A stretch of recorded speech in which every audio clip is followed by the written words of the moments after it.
안녕하십니까. 오직 눈 성형 하나만 연구하고 시술하는 이희문성형외과 원장 이희문입니다. 요즘 저를 찾아오시는 분들 중에 앞트임 흉터를 제거하기를 원하시는 분들이 상당히 있습니다. 과거에는 5년 전, 10년 전만 해도 앞트임 흉터가 조금 있어도 그냥 대수롭지 않게 생각을 하거나 고치려는 그런 의사를 보이는 분이 적었는데요. 요즘 들어서 늘어나는 이유는 글쎄요, 좀 성형수술, 특히 눈수술에 대한 기대치가 높아진 점과 또 하나는 얼굴이 깨끗한 점. 얼굴이 어떻게 생겼든 눈이 좀 작든 어떻든 흉터만 없으면 개성을 살릴 수 있는데 앞에 흉터가 있으면 상당히 눈 앞쪽이죠. 부자연스러워 보이기 때문이 아닌가. 그런 세밀한 점을 신경을 쓴다는 거죠. 그만큼 자연적으로 보이는 것이 중요합니다. 이분 같은 경우는 이제 전형적인 사례인데요. 지금 여러 차례 쌍꺼풀 수술을 받고 결국은 눈 앞쪽에 이렇게 흉터가 남았는데요. 자, 과연 이것을 어떻게 개선하거나 고칠 수 있을까요? 보시면 이 부분입니다. 이 부분이 보면 흉터 자국이 이렇게 보이죠? 보이면서 둥글게 돌아가 있고요. 또 하나 더 이상해 보이는 이유가, 그러니까 앞트임 흉터는 중요한 거는 흉터 자체의 문제보다 그 주변에 받쳐주는 게 중요합니다. 받쳐주는 것이 더 안 좋으면 훨씬 더 흉터처럼 보입니다. 그래서 보면 내안각이 둥글게 뭉개져 있죠. 앞트임 한다고 이렇게 둥글게 뭉개져 있습니다.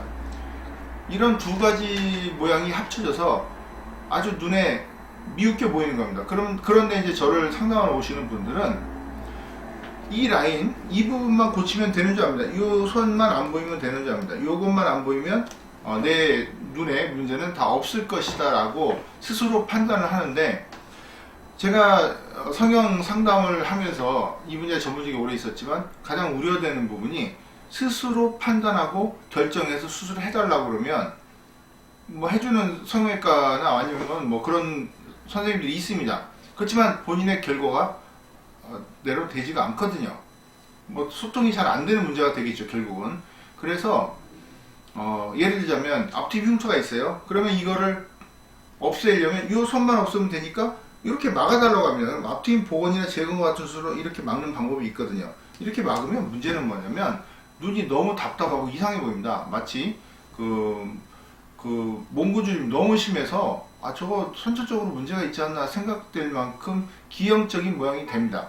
그러면 또 어떻게 되냐면 그거를 다시 터달라고 저한테 또 오시는 분도 있습니다. 저는 그럴 때 보면 상당히 안타깝습니다. 눈이 잘못됐으면 좀 전문가와 상의를 해야지 무작정 막아달라, 터달라. 그러니까 제 말씀은 앞트임 복원이나 재건과 같은 수술은 사실 큰 효과를 보기가 어렵다는 것을 저는 그렇게 개인적인 제 생각입니다. 그래서 이런 경우에 교정을 하려면 지금 이 정도면 교정이 잘 된 편인데 80% 이상 교정을 한 겁니다. 어떤 점에서 교정이 잘 됐냐면, 보시면 일단은 내안각 자체를 안쪽으로 당겨서 이동시켜주면 각이 나옵니다. 이렇게 둥글게 뭉개진 모양하고 정확히 수평을 보는, 즉 밑에 방향을 향하지 않고 밑에 방향 향하죠. 이렇게 수평을 보는 각이 있는 내안각을 만들었다는 겁니다. 이렇게 내안각 자체가 정상적인 모양, 이렇게 둥글게 되면 각이 있는 그런 안쪽을 쳐다보게 되면 훨씬 자연스럽습니다. 그러면서 이 부분은 여유분의 피부가 없어서 피부를 어떻게 당길 수가 없거든요. 그렇지만 내안각이 안쪽으로 이동하면 덮일 수가 있습니다. 밑으로 들어가는 거죠. 이렇게 아웃폴드 쌍꺼풀을 최대한 인아웃으로 교정을 해서 훨씬 더 티가 덜 나는 자연스러운 눈으로 교정을 하는 것입니다. 그러니까 코 안쪽에는 피부를 잘라내서 봉합할 수 있는 그런 여유가 전혀 없습니다. 그래서 이렇게 내안각을 이동시키면서 덮어주는 방법으로 교정을 하고 내안각 모양 자체를 각을 만드는 것입니다. 제대로.